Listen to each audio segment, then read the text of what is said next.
Assalamualaikum warahmatullahi wabarakatuh. Shalom, perkenalkan nama saya Damar Sanggali dengan NIM 25051204254, mahasiswa S1 Teknik Informatika.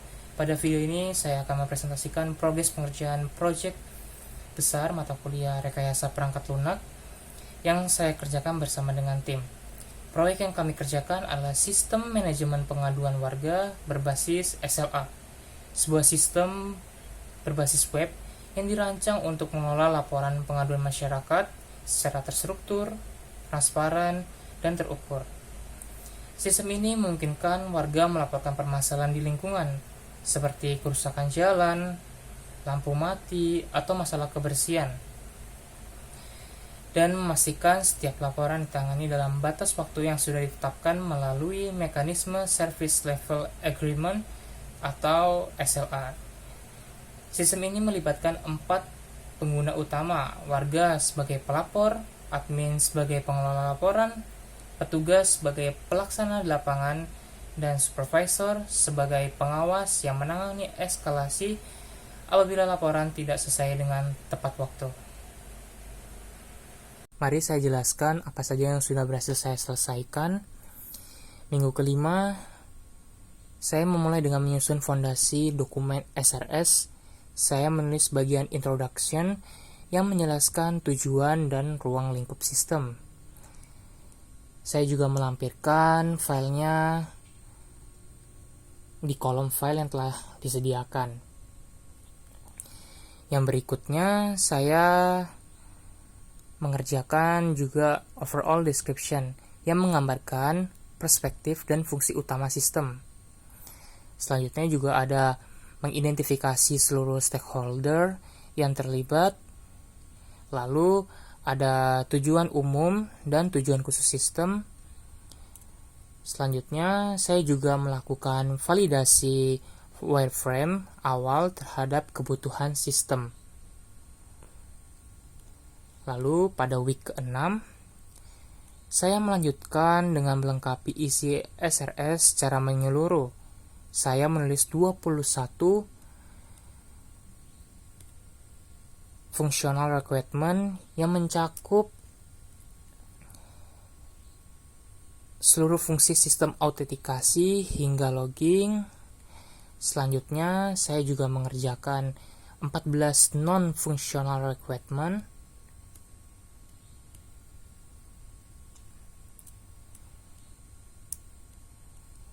yang menjamin kualitas sistem dari sisi performa, keamanan, dan keandalan.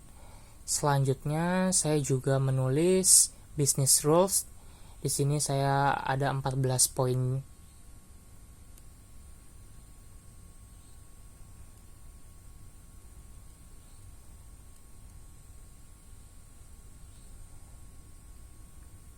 Fungsi business rules di sini yaitu mengatur logika operasional sistem termasuk alur status laporan dan mekanisme SLA. Serta saya juga menulis assumption dan constraint yang menjadi batasan pengembangan. Saya juga mengidentifikasi 4 aktor sistem, menyusun 26 use case,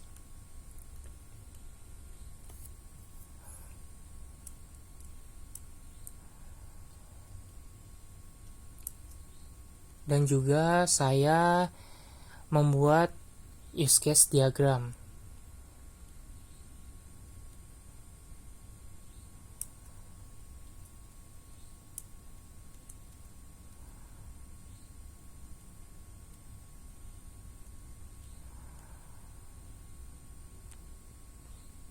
Selanjutnya, pada minggu ke-7, fokus saya beralih ke pemodelan alur sistem.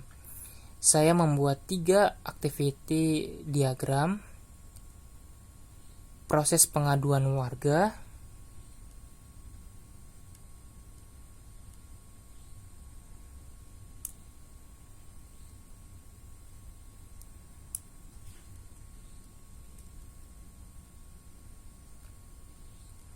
lalu selanjutnya saya juga membuat diagram proses penanganan laporan,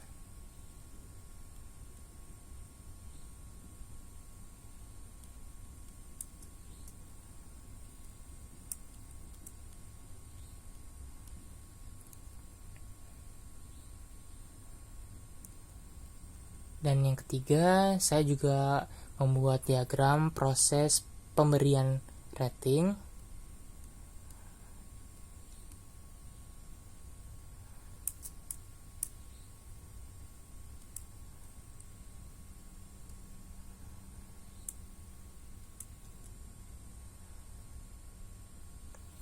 Selain itu, saya melakukan validasi alur sistem terhadap prototipe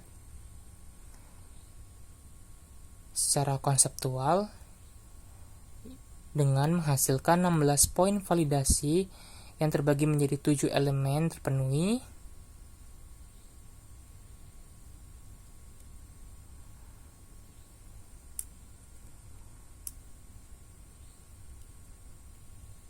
Lalu 3 perlu dijelaskan dan 6 wajib ditambahkan. Saya juga melakukan validasi terhadap struktur database dengan kebutuhan sistem.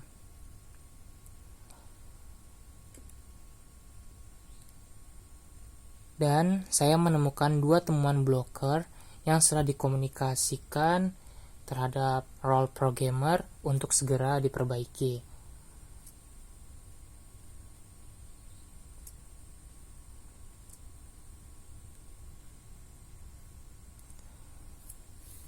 Lalu pada minggu ke-8 saya membuat 3 sequence diagram, yaitu ada yang pertama sequence diagram proses login,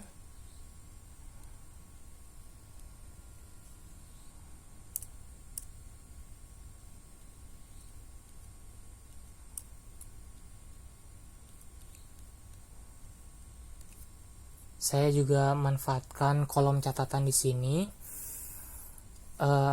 untuk komunikasi dengan tim. Saya mengatakan jika diagram tidak terbaca, saya juga sudah melampirkan filenya secara terpisah di G Drive. Berikut merupakan G Drive masing-masing role yang disiapkan oleh project manager. Pada minggu ke-8 saya juga melampirkan diagramnya secara terpisah agar mudah dibaca bagi role yang membutuhkan diagram saya.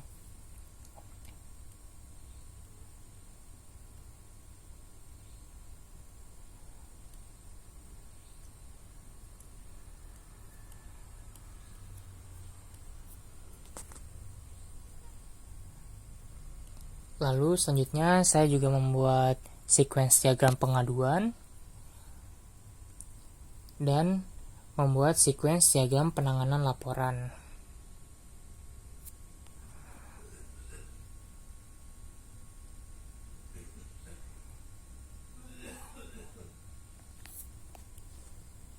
Lalu pada minggu ke-9 di sini prosesnya masih progres dikarenakan saya masih harus menunggu konfirmasi dari programmer atas role authentication yang telah dibuat. Untuk itu, pada saat ini pengerjaan saya sampai pada minggu ke-9. Untuk rencana ke depan, berikut adalah target saya hingga proyek selesai. Pada minggu ke-10, saya akan menentukan aturan SLA berdasarkan prioritas laporan secara detail, menetapkan batas waktu penyelesaian untuk setiap kombinasi kategori dan prioritas, lalu melakukan review dan validasi apakah role SLA tersebut sudah terimplementasi dengan benar pada sistem. Lalu pada minggu ke-11 saya akan menyusun state machine diagram untuk menggambarkan workflow status laporan secara formal dari submit hingga close beserta seluruh kondisi transisi yang memungkinkan. Pada week ke-12, saya akan memvalidasi kebutuhan tracking sistem untuk memastikan warga dapat memantau perkembangan laporan mereka secara real-time sesuai spesifikasi. Pada minggu ke-13, saya akan menentukan metrik analitik yang harus ditampilkan pada dashboard seperti jumlah laporan masuk, rata-rata waktu penyelesaian, dan tingkat kepatuhan SLA. Pada minggu ke-14 sekaligus minggu terakhir, sebagai penutup, saya akan melakukan validasi akhir kesesuaian sistem secara menyeluruh terhadap SRS, memastikan bahwa apa yang dibangun sudah benar-benar sesuai dengan apa yang direncanakan sejak awal. Berikut adalah tools yang saya gunakan dalam menjalankan peran sebagai sistem analis. Untuk pembuatan diagram, baik activity diagram, sequence diagram, maupun class diagram, saya menggunakan Draw.io. Lalu untuk manajemen tugas dan koordinasi antar role team, kami menggunakan Spreadsheet sebagai project manager tool yang memungkinkan pemantauan proses setiap week secara transparan. Lalu kami juga dokumentasi database dan skema relasi antar table trim programmer menggunakan Supabase yang skema visualnya saya gunakan sebagai basis validasi struktur database. Kami juga memanfaatkan Google Drive sebagai pengumpulan dari file-file yang dibutuhkan untuk mengerjakan task dari setiap minggunya agar memudahkan dokumentasi bagi setiap role yang ada. Selama proses pengerjaan, saya menghadapi beberapa kendala yang cukup berarti. Misalnya yang pertama adalah ketergantungan role dalam tim. Sebagai sistem analis, beberapa validasi yang saya lakukan sangat bergantung pada output dari programmer. Misalnya, validasi authentication di week 9 yang harus menunggu implementasi selesai terlebih dahulu. Solusi yang saya terapkan adalah dengan mengerjakan validasi secara konseptual terlebih dahulu berdasarkan SRS, mendokumentasikan standar yang harus dipenuhi, lalu melakukan konfirmasi teknis setelah implementasi tersedia. Pendekatan ini memastikan pekerjaan saya tidak berhenti hanya karena menunggu pihak lain. Lalu yang kedua adalah memastikan dokumen SRS cukup detail untuk dibaca oleh seluruh role, tanpa menimbulkan penafsiran yang berbeda-beda. Awalnya, beberapa bagian masih terlalu umum sehingga berpotensi ambigu bagi QA atau programmer. Solusi yang saya terapkan adalah menulis setiap spesifikasi dengan sudut pandang pembaca yang tidak memiliki konteks awal. Setiap kondisi, setiap decision point, dan setiap aturan dijelaskan secara eksplisit tanpa asumsi bahwa pembaca sudah tahu. Kendala ketiga adalah menemukan gap antara struktur database dengan kebutuhan sistem saat melakukan validasi. Temuan ini seperti tidak adanya field resolved dan tidak adanya unique constraint pada tabel rating berpotensi mempengaruhi fungsionalitas sistem. Solusi yang saya terapkan adalah mendokumentasikan temuan tersebut secara formal dalam dokumen SRS dan segera mengkomunikasikan kepada programmer agar dapat diperbaiki sebelum tahap implementasi lebih lanjut. Demikian presentasi progres saya sebagai sistem analis dalam proyek sistem manajemen pengaduan warga berbasis SLA. Seluruh deliverable yang sudah saya selesaikan dapat dilihat pada dokumen SRS dan diagram-diagram yang telah saya lampirkan. Terima kasih telah menyaksikan video ini dari awal hingga akhir. Akhir kata, wassalamualaikum warahmatullahi wabarakatuh.